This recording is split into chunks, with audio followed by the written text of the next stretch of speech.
जय हिंद दोस्तों, लुसेंट सामान्य ज्ञान जीके से आज हम लोग 25 मोस्ट इम्पॉर्टेंट क्वेश्चन आंसर को कवर करने वाले हैं, जो कि साथियों आगे आने वाले सभी प्रतियोगी परीक्षाओं के लिए काफ़ी ज़्यादा इम्पॉर्टेंट रहेगा। तो साथियों आप सभी सेशन को बिना स्किप किए लास्ट तक पूरा ध्यानपूर्वक देखिए और आज के इस 25 क्वेश्चन में आप कितने क्वेश्चन के सही सही आंसर कर पाते हैं ये आपको सेशन के लास्ट में कमेंट करके बताना है। तो पहला क्वेश्चन देखिए, किस महाद्वीप में एटलस पर्वत स्थित है? वेरी इंपॉर्टेंट क्वेश्चन है। चलिए आंसर कीजिए, किस महाद्वीप में एटलस पर्वत स्थित है? सही आंसर है बी ऑप्शन, अफ्रीका महाद्वीप में। याद रखिएगा साथियों, एटलस पर्वत किस महाद्वीप में है? अफ्रीका महाद्वीप में स्थित है। दूसरा क्वेश्चन देखिए, गौतम बुद्ध द्वारा देह त्याग की घटना को बौद्ध धर्म में क्या कहा गया है? वेरी वेरी इंपॉर्टेंट क्वेश्चन है। ये प्रश्न काफ़ी बार एग्जाम में पूछा गया है। सही जवाब है ए ऑप्शन, महापरिनिर्वाण। साथियों गौतम बुद्ध द्वारा देह त्याग की घटना को बौद्ध धर्म में महापरिनिर्वाण कहा गया है। और गौतम बुद्ध की मृत्यु कहाँ पर हुई थी? तो जगह का नाम याद रखिएगा, ये भी काफ़ी बार पूछा जाता है। कुशीनगर में गौतम बुद्ध की मृत्यु होती है। अगला क्वेश्चन है, चट्टानें कितने प्रकार की होती हैं? बिल्कुल टॉप लेवल का क्वेश्चन है साथियों। ये वही क्वेश्चन है जो आपके एग्जाम में पूछे जाएंगे। तो देखिए, चट्टानें 3 प्रकार की होती है। यहाँ पर बी ऑप्शन आपका करेक्ट आंसर है, 3 प्रकार की। आगे देखिए, भारत का प्रथम परमाणु बिजली घर कब स्थापित किया गया था? तो साथियों भारत का प्रथम परमाणु बिजली घर ये तारापुर में स्थापित किया गया था। तारापुर कहाँ पर है? महाराष्ट्र में। आगे देखिए, इंडिया डिवाइडेड पुस्तक के लेखक कौन थे? इस क्वेश्चन पर आप सभी डबल ट्रिपल स्टार मार्क कर लीजिए, बार बार पूछा जाता है। तो दोस्तों इंडिया डिवाइडेड पुस्तक के लेखक कौन थे? डॉक्टर राजेंद्र प्रसाद। यहाँ पर बी ऑप्शन आपका करेक्ट आंसर है, डॉक्टर राजेंद्र प्रसाद। आगे देखिए, अकबर के शासन काल में मुगल काल की राजस्व प्रणाली को क्या कहा जाता था? और देखिए साथियों, जिन्होंने अभी तक सेशन को लाइक नहीं किया है, प्लीज़ आप सभी से रिक्वेस्ट है, आप सभी सेशन को साथ में लाइक करते चलिए और सेशन पसंद आता है तो सेशन को अपने सभी मित्रों के साथ भी जरूर शेयर करें। तो अकबर के शासन काल में मुगल काल की राजस्व प्रणाली को जब्त कहा जाता था। यहाँ पर पहला ऑप्शन आपका करेक्ट आंसर है, जब्त। आगे देखिए, प्रोटॉन की खोज किसने किया था? और साथियों इस क्लास के साथ साथ आप लोग डेली शाम 7:30 बजे की क्लास को जरूर देखिए। ये क्लास भी आपके एग्जाम के लिए काफ़ी ज़्यादा महत्वपूर्ण होगा। तो साथियों प्रोटॉन की खोज जो है ये किसने किया था? तो रदरफोर्ड ने किया था। यहाँ पर पहला ऑप्शन आपका सही जवाब है। इसके साथ आपको ध्यान रखना है, इलेक्ट्रॉन की खोज किसने किया था? तो जे थॉमसन ने। न्यूट्रॉन की खोज किसने किया था? जेम्स चैडविक ने। आगे देखिए, सवाना घास का मैदान किस महाद्वीप में है? इस तरह से होगा सवाना। ये क्वेश्चन भी काफ़ी बार एग्जाम में पूछा गया है। तो साथियों सवाना घास का मैदान जो है अफ्रीका महाद्वीप में मिलता है। तो यहाँ पर बी ऑप्शन आपका सही जवाब है। अफ्रीका महाद्वीप को काला महाद्वीप के नाम से भी जाना जाता है। चलिए आगे देखिए, मलेरिया के दवा कुनैन किस पौधे से प्राप्त होता है? तो यहाँ पर एक क्वेश्चन से आपका 2 क्वेश्चन बन रहा है। मलेरिया दवा का नाम क्या है? कुनैन। और ये किस पौधा से प्राप्त होता है? तो याद रखिएगा सिनकोना पौधा से। यहाँ पर देखिए सी ऑप्शन आपका करेक्ट आंसर है, सिनकोना।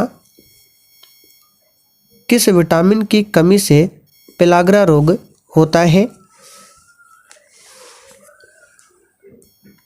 करेक्ट आंसर है विटामिन B3। साथियों विटामिन B3 का रासायनिक नाम है नियासिन। क्या है? नियासिन। और इसी की कमी से कौन सी बीमारी होती है? पेलाग्रा रोग। आगे देखिए सलारजंग म्यूजियम किस शहर में है? तो दोस्तों सलारजंग म्यूजियम ये हैदराबाद में स्थित है। यहाँ पर पहला ऑप्शन आपका सही जवाब है, हैदराबाद में। लोकसभा के कम से कम कितने सत्र बुलाई जाती है?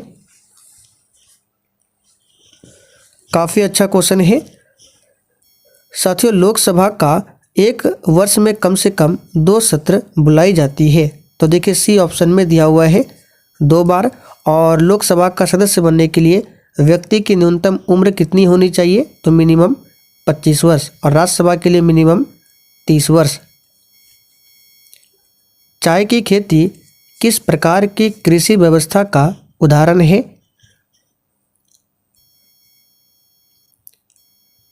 तो साथियों चाय की खेती रोपण कृषि व्यवस्था का एक उदाहरण है। यहाँ पर ए ऑप्शन आपका सही जवाब है, रोपण कृषि। आगे देखिए भारत के पहले कानून मंत्री कौन थे? तो दोस्तों भारत के पहले कानून मंत्री कौन थे? डॉक्टर भीमराव अंबेडकर। यहाँ पर बी ऑप्शन आपका सही जवाब है। भारत के पहले रक्षा मंत्री कौन थे पूछे तो याद रखिएगा सरदार बलदेव सिंह भारत के पहले रक्षा मंत्री थे। भारतीय संविधान में पहला संशोधन कब हुआ था?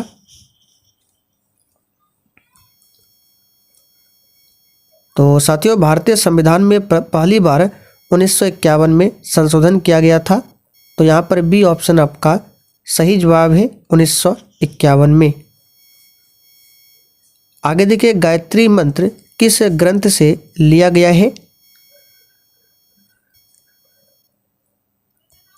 चलिए तो साथियों गायत्री मंत्र को ऋग्वेद ग्रंथ से लिया गया है। यह क्वेश्चन भी काफ़ी बार एग्जाम में पूछा हुआ है। गायत्री मंत्र किस ग्रंथ से लिया गया है? ऋग्वेद से। निम्नलिखित में से कौन सा संप्रदाय बौद्ध धर्म का नहीं है? करेक्ट आंसर है दिगंबर। साथियों दिगंबर और एक है श्वेतांबर। श्वेतांबर ये जैन धर्म का संप्रदाय है, ना कि बौद्ध धर्म का। तो ये बौद्ध धर्म से संबंधित नहीं है। बाकी महायान, हीनयान ये बौद्ध धर्म से संबंधित है। भारत की पहली महिला आईपीएस कौन थी?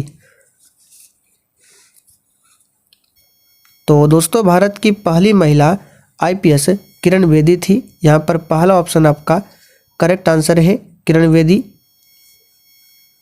बिंदुसार राजा का उत्तराधिकारी कौन था? तो देखिए इस क्वेश्चन को हमने पहले भी आपको बहुत बार बताया है।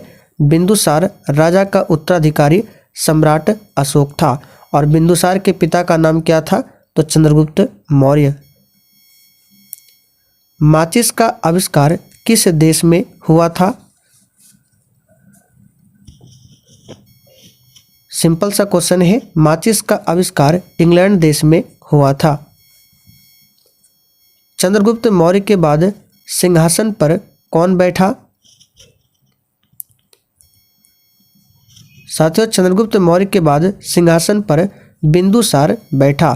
देखिए ऑप्शन ए में है बिंबिसार। बिंबिसार नहीं होगा, बिंबिसार हर्यक वंश का संस्थापक था और बिंदुसार जो है ये मौर्य वंश का शासक था। और बिंदुसार का पुत्र अशोक हुआ था। भारतीयों के लिए महान सिल्क मार्ग किसने आरंभ करवाया था? वेरी वेरी इंपॉर्टेंट क्वेश्चन है, स्टार मार्क कर लीजिए। तो साथियों भारतीयों के लिए महान सिल्क मार्ग को कनिष्क ने आरंभ करवाया था। यहाँ पर पहला ऑप्शन आपका सही जवाब है। कुषाण वंश का प्रतापी शासक था कनिष्क। गुप्त काल के शासकों की दरबारी भाषा क्या थी?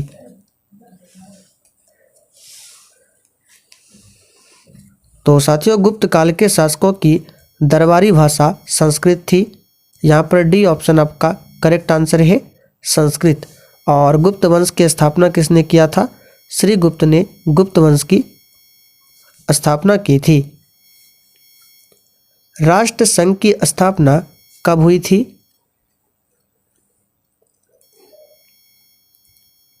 तो दोस्तों राष्ट्रसंघ की स्थापना 1920 में किया गया था। और एक है संयुक्त राष्ट्र संघ, इसकी स्थापना पूछे तो 24 अक्टूबर 1945 को किया गया था। दोनों अलग अलग है। राष्ट्रमंडल खेल में भारत ने पहली बार कब भाग लिया था?